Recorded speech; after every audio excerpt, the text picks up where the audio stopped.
Welcome to The Explainer. Today, we're getting into something really deep, the neurobiology of what happens when a person with AuDHD, that's both autism and ADHD, and complex trauma starts to heal.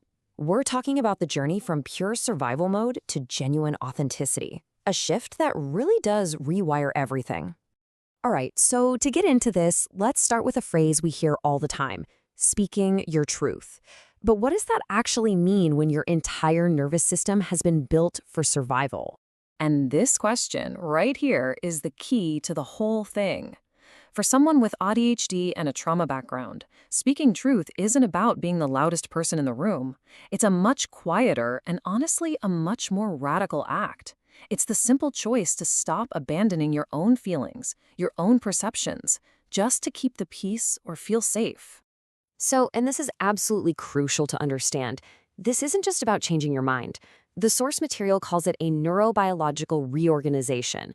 That means your brain and your body are literally starting to run on a new operating system. Your own authentic wiring becomes the new command center, instead of those old automatic survival programs like fawning or freezing. So what does this actually look like day to day? Well, it's about reclaiming your own reality.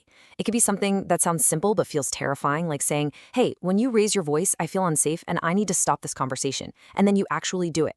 Even when every single cell in your body is screaming that this is dangerous, that one act starts teaching your nervous system that you can create safety for yourself. Now, to really get why that shift is such a massive deal, we have to look at the before picture.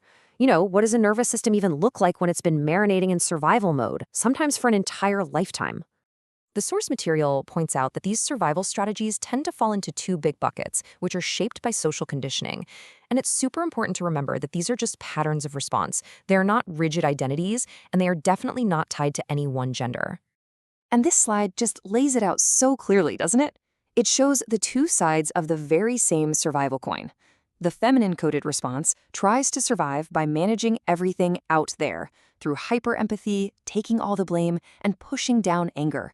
The masculine-coded response, on the other hand, survives by managing everything in here, through tight control, shutting down emotions, and burying vulnerability.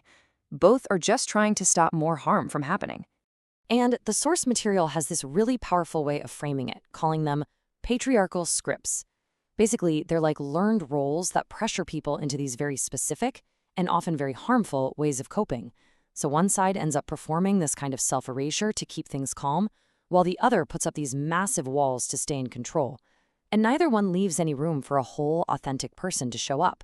So all of this brings us right to the tipping point of healing.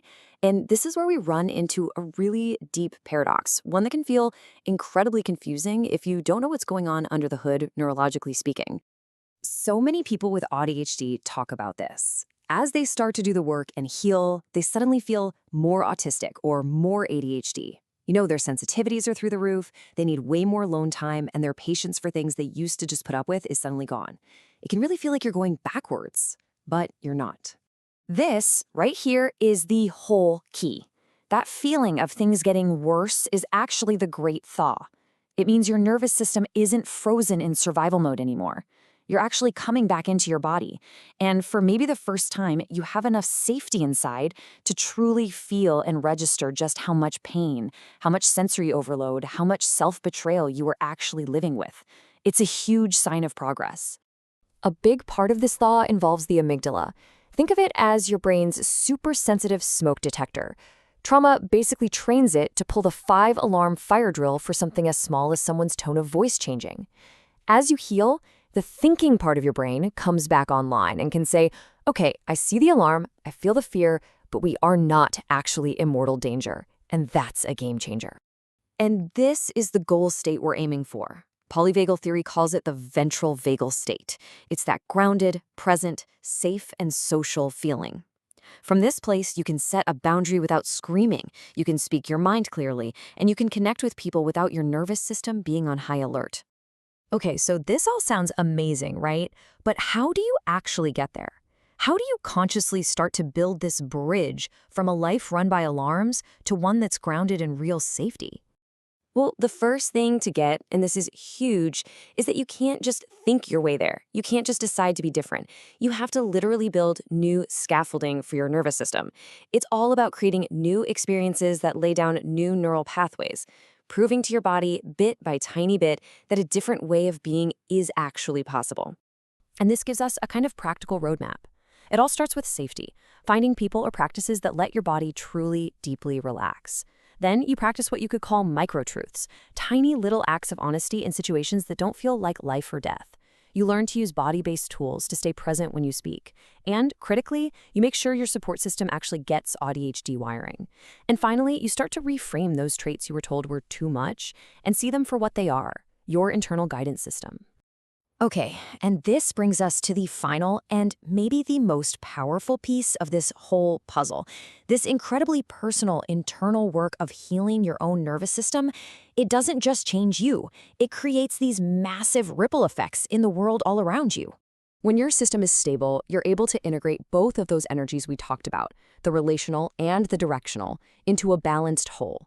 Your authentic AuDHD traits, like deep focus or pattern spotting, stop being things you have to hide and become your superpowers, basically.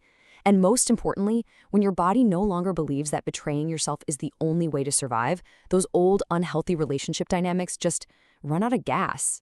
And here's the ultimate bottom line. A regulated nervous system cannot be gaslit. It's not possible. When your sense of what's real is grounded and anchored in your own body, it becomes incredibly hard for anyone else to convince you that what you're experiencing isn't true. Your body becomes your unwavering source of truth. So that's the final thought we want to leave you with. This whole journey isn't just about feeling better. Every single person who does this work to regulate their own system and live from an authentic place is fundamentally changing the fabric of their relationships, their families, and their communities. It's a revolution that truly starts from the inside out.